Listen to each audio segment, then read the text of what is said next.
ঈদ সামনে রেখে রাজধানীর আশপাশের এলাকাগুলোতে ঘরমুখো মানুষের চাপ বাড়ছে। বিশেষ করে গাজীপুর ও কুমিল্লার বিভিন্ন সড়কে যাত্রীদের ভিড় বেড়েছে চোখে পড়ার মতো।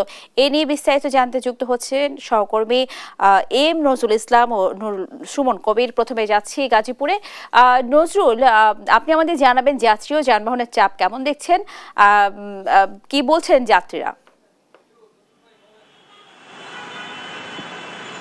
স্নেহা, আপনি যেমনটা বলছিলেন, আপনারা জানেন যে সকাল থেকেই কিন্তু ঢাকা টাঙ্গাইল ঢাকা ময়মনসিংহ মহাসড়কের বিভিন্ন পয়েন্টগুলোতে কিন্তু আমরা দেখতে পেয়েছি যে নারীর টানে বাড়ি কিন্তু সাধারণ যে মানুষ রয়েছেন, কর্মজীবী মানুষ, তারা কিন্তু বাড়ি ফিরছেন এবং এখন পর্যন্ত কিন্তু স্বস্তিতেই যাচ্ছেন। তারা বিভিন্ন যে কাউন্টারগুলো রয়েছে সে সমস্ত কাউন্টারগুলোতে কিন্তু তারা কিন্তু টিকিট সংগ্রহ করে ময়মনসিংহ এবং বিভিন্ন, আপনারা জানেন যে গাজীপুর কিন্তু 32টি জেলার প্রবেশমুখ হওয়ায় এখানটা কিন্তু সবসময় ব্যস্ত থাকে। আমি যেখানটায় দাঁড়িয়ে রয়েছি চান্দনা চৌরাস্তা এলাকা, এখানে আমরা সকাল থেকেই দেখতে পাচ্ছি যে এখানে কিন্তু যে ঈদে ঘরমুখ অর্থাৎ নারীর টানে বাড়ি কিন্তু মানুষ ফিরতে শুরু করেছেন। এখন পর্যন্ত কিন্তু যানবাহন চলাচল স্বাভাবিক রয়েছে, তবে এখানে কিন্তু আপনারা জানেন যে বিমানবন্দর থেকে গাজীপুর পর্যন্ত যে সড়কটি রয়েছে অর্থাৎ বিআরটি যে সড়কটি রয়েছে সেই সড়কের কিন্তু বেশিরভাগ অংশ জুড়েই কিন্তু এখনো কাজ বাকি রয়েছে। ফলে কিন্তু ফ্লাইওভারের নিচের যে অংশ সেই অংশ কিন্তু এখনো আপনার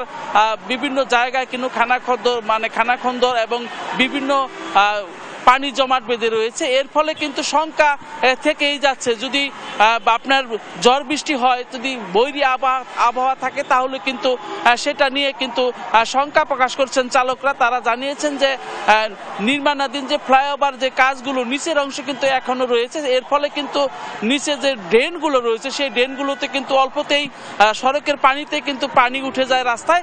এর ফলে কিন্তু সাধারণ গাড়িগুলো যারা রয়েছে সেই গাড়িগুলো কিন্তু এখানে আপনার টানতে পারে না।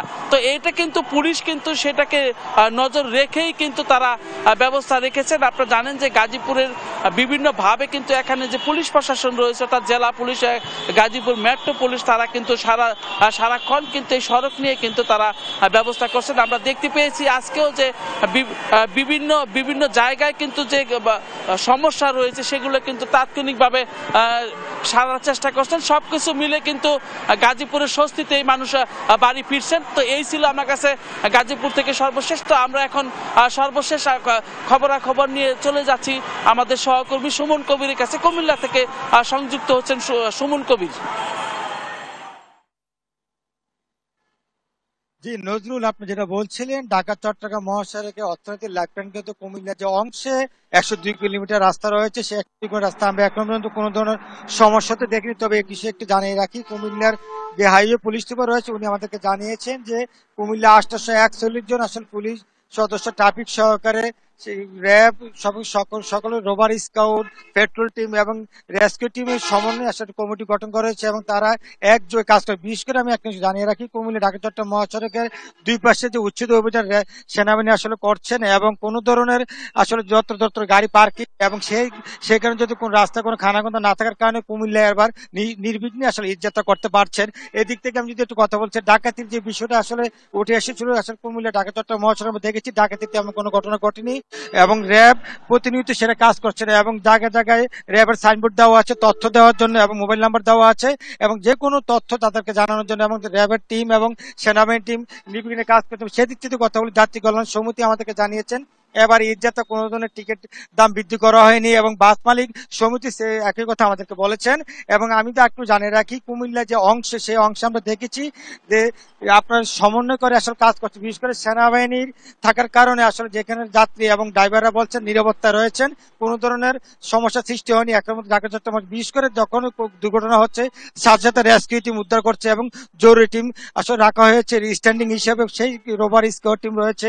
এবং আপনাকে একটু জানা কুমিল্লা পুলিশ সুপার আমাদেরকে জানিয়েছেন যে আমরা সারাক্ষণ আসলে এটা নিয়ে কাজ করছি এবং সকলের সমন্বয়ে একটা সুন্দর টিম গঠন করা হয়েছে, বিশেষ করে যাতে ঈদ পরবর্তী সময় যাতে কোনো ধরনের সমস্যা তৈরি না হয় এবং ঢাকা চট্টগ্রাম মহাসড়কে ডাকা যাতে না ঘটে সেই কারণে সকল ধরনের প্রস্তুতি সম্পূর্ণ করেছে এবং তারা সকলকে নিরাপত্তা দিচ্ছে। প্রবাসীদের জন্য আলাদা সেল গঠন করা হয়েছে, যখন কেউ প্রয়োজন হবে প্রবাসীদেরকে নিরাপত্তা দিতে তারা দিয়ে থাকবে। এবং সেদিক থেকে যদি বলি, কুমিল্লা যে হাইওয়ে পুলিশ সুপার যে খায়রুল আমাদেরকে জানিয়েছেন কুমিল্লার রিজিয়নে কোনো ধরনের সমস্যা না হয় সকল ধরনের প্রস্তুতি সম্পন্ন করছে এবং তাদের টিম একযোগ কাজ করছেন। আরেকটা বিষয় জানাই কি, ঢাকা চট্টগ্রাম মহাসড়কে অর্থনৈতিক লাভপ্রাণগত যাতে গরু বাজার যেহেতু রয়েছে মহাসড়কের পাশে, যাতে কোনো ধরনের যানজট সৃষ্টি না হয়, বাজারে যাতে কোনো ধরনের গরু নামানো নিয়ে কোনো ধরনের হ্যাসেল না হতে হয়, সেই বিষয়ে আসলে তারা একসাথে একযোগে কাজ করছেন এবং সকলকে নিরাপত্তা দিচ্ছেন। এবং আমি আরেকটু জানাই কি, র্যাব প্রতিনিয়ত কাজ করছে পুরা ঢাকা চট্টগ্রাম মহাসড়ক 102 কিলোমিটার রাস্তায় র্যাবের গাড়ি টহল দিচ্ছেন এবং তারা একযোগে টিম কাজ করছেন এবং সেই সাথে সেনাবাহিনীর টিমও রাস্তা রয়েছে এবং এই দিক থেকে স্বস্তি আসলে ফিরে এসেছে। যারা ঢাকা চট্টগ্রাম মহাসড়কে যারা যাত্রী এবং বাস ড্রাইভার এবং ট্রাকের ড্রাইভার সকলে বলছেন আসলে আবার নিরাপত্তা অনেক ভালো ছিল। সবকিছু মিলিয়ে বলা চলে ঢাকা চট্টগ্রাম মহাসড়ক নির্বিঘ্নে যাত্রা করছেন ঈদমুখী মানুষ। এই ছিল কুমিল্লাতে ঢাকা চট্টগ্রাম মহাসড়ক নিয়ে সর্বশেষ পরিস্থিতি। স্নেহা।